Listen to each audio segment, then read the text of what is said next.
with Dan Walsh. Now, you're listening to Midweek Voices. This is Opera Festival week in Wexford and lots of things happening. One of the events we want to tell you about is the 52nd Wexford Book and Collectables Fair, and that takes place next Sunday in the Talbot Hotel, and Wally O'Neill is one of the co-organisers for the event, and it's been going for over 50 years, so still big interest in the books, Wally. Hi Dan, welcome to Red Books. It's a huge interest still, and we're finding a whole new generation of people are starting to come to the Wexford Book Fair now. We're finding more and more young people interested, and I suppose that means that the range of books is changing as well. Maybe 10 years ago it would have been mainly antiquarian Irish histories that we would have stocked. Now you'll find every type of book at the Wexford Book Fair, from a €1 children's book to a first edition W.B. Yeats. So there's definitely something for everyone, and it's not just books now either. It's book and collectibles fair. So we will have coin collectors, we will have coin dealers, should I say. We will have people selling antiques. We'll have people selling collectible postcards, and as well as selling them, they'll also be valuing them. So if you want to come along to the Talbot on the 5th, there will be people there who will value your antiques, your coins, your postcards and your books, of course.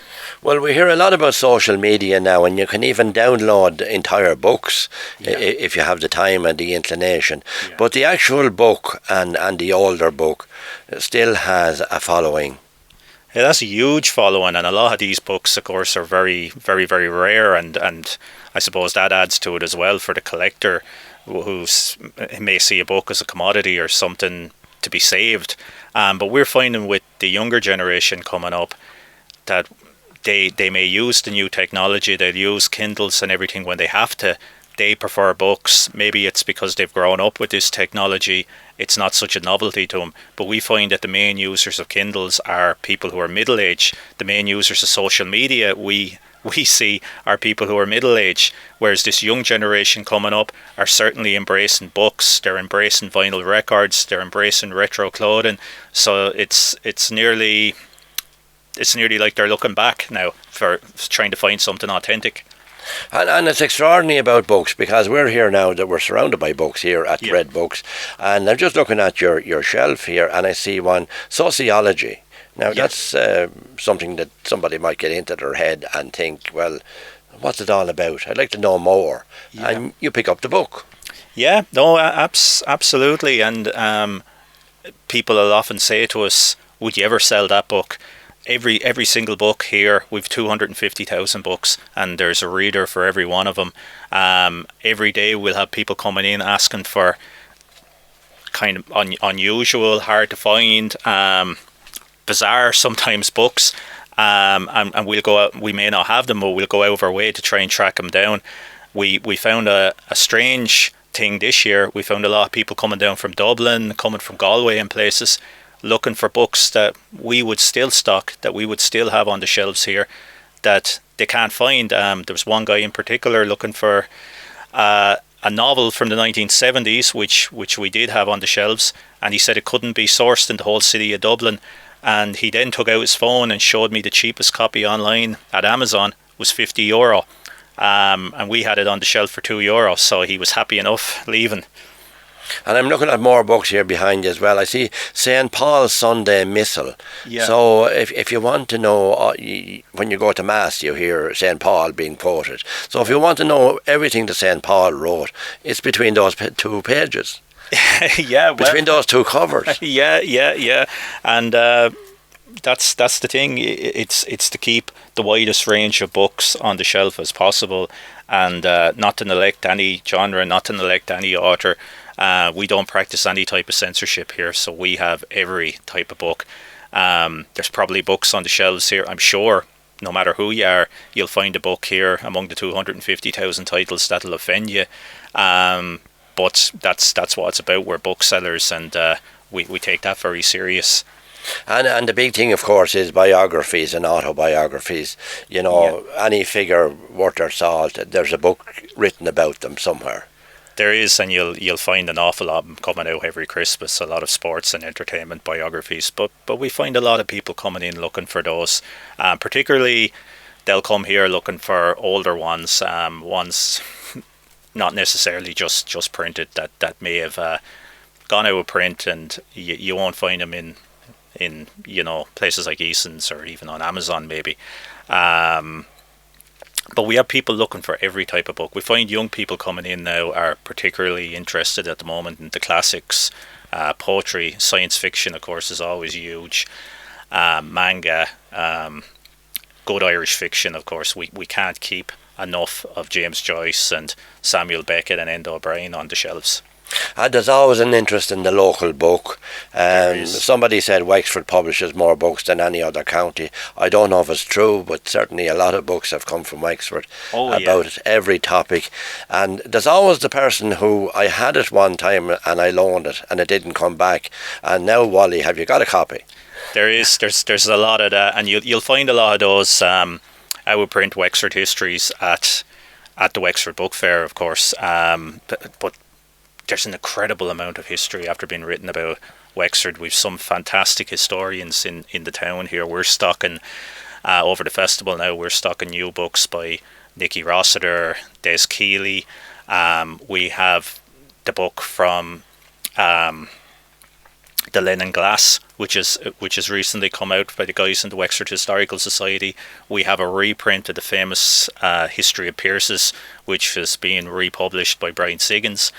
And then over the course of the festival, we had 7 book launches. Now they were nearly all fiction, and so there's some fantastic stuff being written. I'm sure outside of Dublin, we're producing more books than any other county in Ireland. And we had the parish histories now being written down through the years as well. Yeah. Do people come along to you and say, look, I'm missing issue number 5 from such and such a parish history. Have you got it? They do all the time, and from the various historical journals as well, whether it's Wexford Town or Timon or Banno or any of those journals. It's strange with the parish journals. Some of them seem to be more sought after than others. So at the moment we would have a lot of people looking for the first Ratangan parish journal, because they're about to release a new one in November. We always have a lot of people looking for number 1 of the Kilmore parish journal, which is definitely a collector's piece. I think they've done more than 50. I think they're about 51 or 52 at this stage. They have, and number 1 was their smallest one, and yet it's the most expensive and most sought after one. I think recently at the Wexford Book Fair, one sold for €130, and I think it's only 20 pages, so that it's fairly amazing.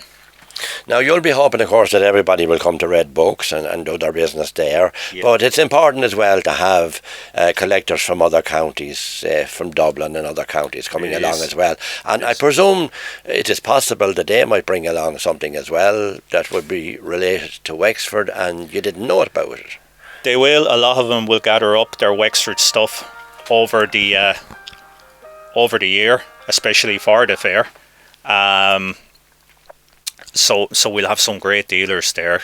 Kieran O'Brien, who's been running the fair for the last decade, he always has a great collection of Wexford histories, and then we'll have people from all ends of the country really down. We'll have Pat Dunn from Kildare, who specialises in GAA. We'll have Joe Collins from Dublin. So it's a great mix, and there's definitely something there for everybody. And we're here tonight at the launch of the Wexford Bohemian number 5. You have a couple of launches, I think, coming up in the next few weeks, so hopefully they can be included as well. We do, and we'll actually, this year we're getting all of the authors who have come out with Red Books Press to turn up at the book fair and do a presentation. We have over 20 books that have been published by our own print house here. So they'll all be there. We actually have 4 of those books coming out during the Opera Festival. So Imelda Carroll launched a book of short stories today called Making Waves. The Bohemian launched tonight. Chris Black from Gorey is launching a book of poetry next Saturday.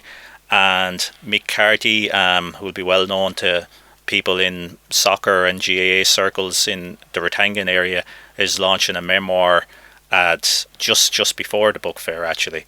So they'll all be there on the day, and there's a nice mix and something for everybody. And I think Anne Ireton up in the Gorey area has a book coming as well. I think it's nearly ready too. Anna's she's a fantastic poet, and now this is going to be her first novel, and I think that's been launched on the 17th, either the 17th or the 18th of November in Red Books in Gorey. So we're looking forward to that one. And if you have any old coins, if you have any postcards, collector's items, bring them along. Either have them valued or maybe do a deal. Yeah, bring them down on the day. We always have people bringing in stuff. If we'll have 20 dealers there. If they like what you have, they'll buy it. They'll certainly value it, and they don't charge for that. Whether you sell or buy, come along. It's a wonderful event. It's the 52nd Wexford Book and Collectables Fair. It's in the Talbot Hotel on Sunday next from 11 a.m. in the morning till 5 p.m. And Wally O'Neill, good luck with the book fair, and thanks for talking to me. Thanks very much, Dan.